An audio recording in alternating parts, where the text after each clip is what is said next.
किसान भाइयों नमस्कार।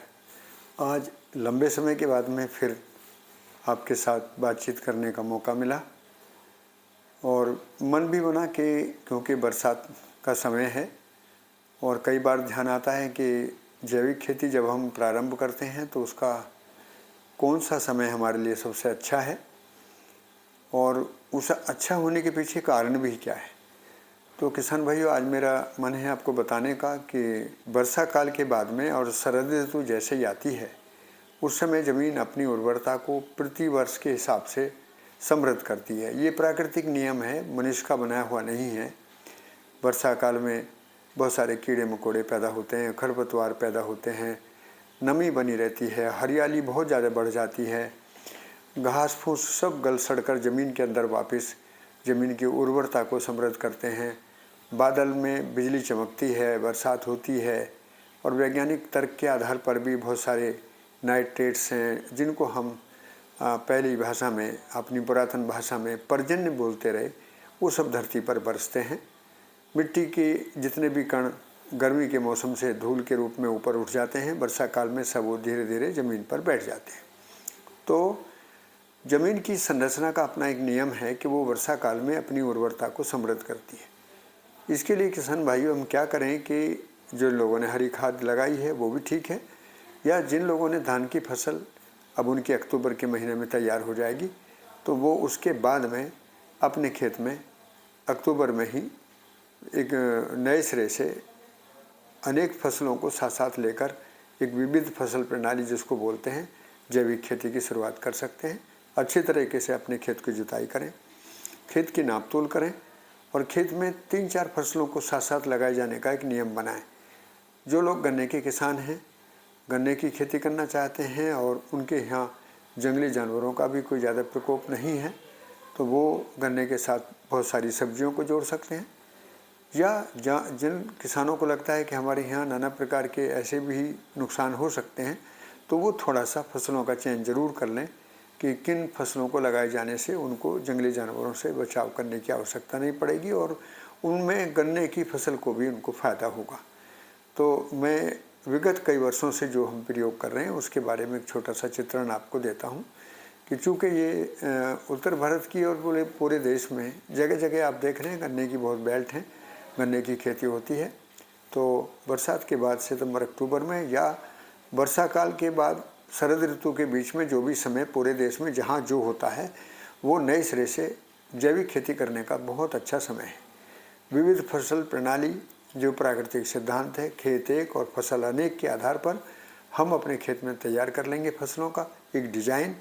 और उसमें ख़ास तौर से जो लंबी अवधि की फसलें हैं जिनको हम पेरिनियल क्रॉप बोलते हैं, उसमें बहुत सारे फलदार पौधे भी आते हैं, गन्ना भी आता है, पपीता, केला, आम, अमरूद, ऐसी चीज़ें भी आती हैं। उनके नीचे हम कंद वाली फसलों को लगाते हैं जिसमें लहसुन है, प्याज है, मूली, शलजम, गाजर, चुकंदर है और दलहनी फसलों के रूप में भी हम मटर, चने की खेती कर सकते हैं और भी इसके साथ में सरसों है आदि बहुत सारी चीज़ें हैं। जब आप ध्यान देंगे तो एक फसल प्रणाली अपने मन में बैठाएं कि कौन सी फसलों को किसके साथ लगाकर हम अपने खेत में 4, 5, 6 फसलों को साथ साथ लगाएंगे। इससे क्या होगा साथियों, एक निश्चित दूरी पर निश्चित मात्रा में सभी फसलों को साथ साथ लगाए जाने से हमारी ज़मीन का जो सतही घनत्व है वनस्पतियों का बढ़ने से हमारा उत्पादन बढ़ जाता है। हमारे ज़मीन के अंदर जो जड़ें हैं, बहुत सारी फसलों की जड़ें आपस में एक दूसरे का पोषण करती हैं और उसी के आधार पर यदि आप ध्यान से देखेंगे तो कीड़े बीमारियों का नियंत्रण, खरपतवारों का नियंत्रण, कम पानी देना, जुताई कम होना, जो खेती के बहुत बड़े खर्चे थे। एक चीज़ ज़रूर इसमें ध्यान आती है, जब ज़्यादा फसलों को लगाते हैं, ज़्यादा फसलों को निकालते हैं तो इसमें वैज्ञानिक दृष्टिकोण रखना बहुत ज़रूरी है ताकि हमारी ज़्यादा लेबर ना लग जाए। छोटा मोटा यंत्र का भी इस्तेमाल हम कर सकते हैं और यदि लेबर भी लगती है तो वो रोज़गार के रूप में ही उसके अवसर बढ़ते हैं। हमारे यहाँ समस्या लेबर नहीं थी, हमारे पास उतना पैसा नहीं कि हम अच्छे से अच्छा पैसा कमाएं और अच्छे से अच्छा पैसा अपनी मजदूरी पर खर्च करें। तो इस लिहाज से हम सारे प्राकृतिक नियम सिद्धांतों को पहले से ही सुनिश्चित करते हुए जैविक खेती को यदि सितंबर अक्टूबर में या वर्षा काल के बाद शरद ऋतु से के मध्यकाल में कई फसलों को साथ लेकर खेती करते हैं, तो साथियों निश्चित रूप से हम पहले ही वर्ष में जैविक खेती के एक बहुत बड़ी उपलब्धि हमको मिलती है, जिसमें बहुत सारे खाद का प्रयोग, दवाइयों का प्रयोग, नाना प्रकार के खर्चों से हम लोग डरते थे, उत्पादन कम होने का भय बना रहता था। ऐसा कुछ इसमें नहीं होता और ये बहुत ही सरल तरीका है। आज बहुत दिन के बाद में मन करा कि आपके साथ में फिर, चूँकि समय के अनुसार एक चर्चा करना भी आपके लिए बहुत अच्छा रहेगा। और मैं आज सारे दिन खेत में रहा तो मैंने देखा कि ये बिल्कुल उचित समय है कि अब सितंबर जैसे आने वाला है, हम अपने गन्ने का बीज कैसे तैयार करेंगे और नाना प्रकार के और भी पौधे लगाने हैं तो उनकी पौध हम कैसे तैयार करेंगे, सब्जियां लगानी है तो उनके पौध कैसे तैयार करेंगे, बीज हमारे पास कौन सा हमको लगाना है, मटर लगानी है तो उसको कैसे लगाएंगे, गाजर लगाना है तो कैसे लगाएंगे, आलू लगाना है तो कैसे लगाएंगे, हमें लहसुन लगाना है तो कैसे लगाएंगे। उन सारी चीज़ों का मैंने केवल आपको ध्यान दिलाया है। साथियों, गन्ना कम से कम जगह देकर, मतलब 1 एकड़ ज़मीन में यदि 1000 मीटर भी आप गन्ने को देंगे, गन्ना 300-400 कुंटल से कम नहीं निकलेगा। और जो दूसरी फसलें हैं वो पूरकता में आपको उत्पादन भी देंगी, आपकी इकोनॉमी भी बढ़ाएंगी और खेत को भी समृद्ध करेंगी।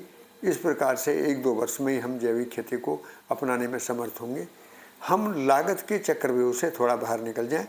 बार बार हमें ये ध्यान जाता है कि कौन से खाद बनाएं, खाद कैसे बनाएं, खाद का प्रयोग कैसे करें, दवाई कौन सी बनाएं, दवाई, ये सब बात की बात है। यदि हम अपनी खेत की संरचना को ठीक कर लेंगे तो बहुत ही ज़्यादा हमारे कदम आगे बढ़ेंगे, हमारे हाथ में पैसा होगा और ज़मीन के साथ और प्रकृति के साथ जीने का हमारा अभ्यास मजबूत होगा, जो दूसरों को प्रेरणा देता है। एक आदमी सफल होता है साथियों, बहुत सारे आदमी सफल होते हैं। आप सभी के लिए बहुत बहुत शुभकामना और बहुत ही मंगल में आपके साथ में हमारी बातचीत जारी रहेगी। फिर पुनः किसी वीडियो में आपसे मिलेंगे। सभी को नमस्कार।